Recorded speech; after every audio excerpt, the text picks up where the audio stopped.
Hey, what's going on, everybody, and welcome to a Smart Investor channel. So today I'll be giving you an update and what my play is on the IPO of Airbnb. So before it goes public today at noonish 1. Also, I've already covered the fundamentals on a different video for this IPO Airbnb that I highly recommend you to watch. So I'll leave you the link below in the description. Now, for those who are new to the channel, I'm a corporate professional, stock investor, real estate investor, and a passionate PC gamer. I now also do YouTube videos to share my knowledge and personal thoughts on investments, but most importantly, to share my passion with you guys. That being said, please smash that like button and subscribe as well as notification bell, as that really helps the channel and supports me to continue doing this content for you.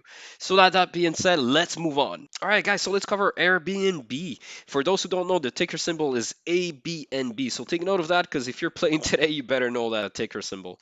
So it's going to happen between noon and 1 p.m. So be ready for that. It's going to go really fast, by the way. The initial price point for this IPO was stated at $45 to $50 range, though they changed that obviously as they did for DoorDash. They increased it, so that increased to $55 to $60. So very important. That makes it an evaluation of $42 billion. Now, I want to share with you my thoughts, a few facts that I think it's very interesting to know and very important before you get into Airbnb.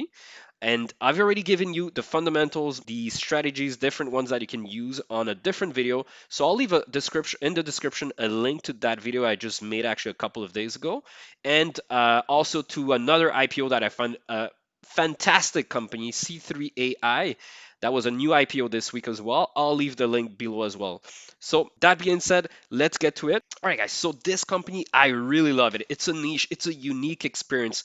These guys, as opposed to hotels, are in extravagant, exotic, and unique spots across the world, right? So beautiful. I love the model. They're disruptive. They're unique. They're alone, right? So and they own it, right? Marketing, their logo, everybody knows them, and I think the edge that they will have as well is that right now during COVID-19, let's face it, they haven't been doing very well. Their last quarter actually was great to see the numbers. I think that's why they're coming actually out as an IPO now and not in the next quarter, because COVID-19 has hit them pretty badly.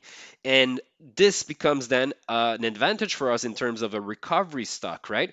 So this, definitely keep it to your portfolio in terms of a recovery stock. That's what I believe. And I think it's going to do great once COVID-19 is done. They will boom and they will disrupt the market. Hotels, Expedia, I covered all this. And I think that, this company will not only be in the rental business for us, but also expand. Think about insurance, think about Expedia, like booking for hotels and all these like special spots.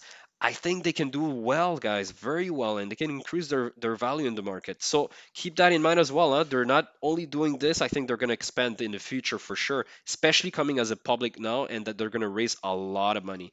So very important to keep in mind. The other one, well, let's face it, okay? They came out as an IPO now. Their last quarter was great, but if you look at the last quarters before that, they were in decline. They were actually in trouble at some point, right? So though they've been in business for 12 years, great management team that I like as well, but they did have a lot of expenses, so they burnt massive money, guys. So I just want to be transparent because I feel that you guys should have the full information and both perspective. I'm really bullish on this company, but not at any price. So this leads me to the next topic, right? What about the price? Am I playing Airbnb today? Yes, I am. And for the right price, right? So that being said, my price range, well, look, the IPO, it's not 55 and $60. That's a nice spot, by the way. It's a fair value. It's a fair, interesting price for me. So if I'm able to get it at that, but it's going to be a miracle, right? If we look at DoorDash, that didn't happen, right? It got off the gate at double their price they had expected, and then it went down. So listen, it's going to be highly volatile. But what we can do, guys, okay? And this is what I'm going to do, and that's what I would recommend to my friends and people entourage, is put a price limit so you don't lose money, or you don't put like the market purchase, because you might buy the price for like 25, even 100% more that you would have liked, as this will go fast. So I'm going to put a price limit purchase between, I feel comfortable, $55 to around $72, $75. Okay, that's what I'm going to do. I'm not going to buy for higher than that, as I feel I won't do enough profits or return on my investment moving forward. And this will be volatile too, right? It might skyrocket to $100, but let's say in a week it might fall to 70 or $50, right? So I want to be careful about that, where I put my money. I firmly believe in this company, but let's face it, moving forward, we still have COVID-19 cases.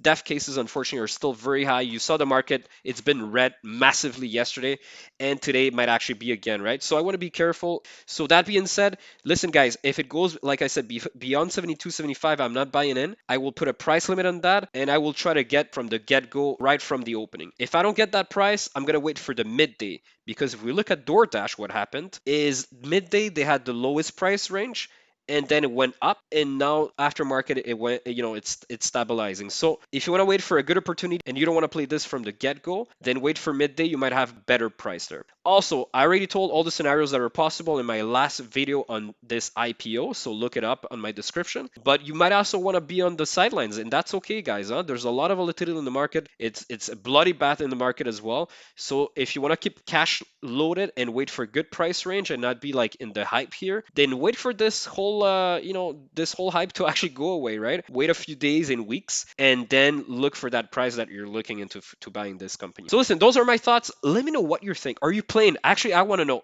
are you playing this company today, this IPO, or any other IPO for that matter? If you have any other IPOs or stocks that you want me to cover, leave them in my comments below.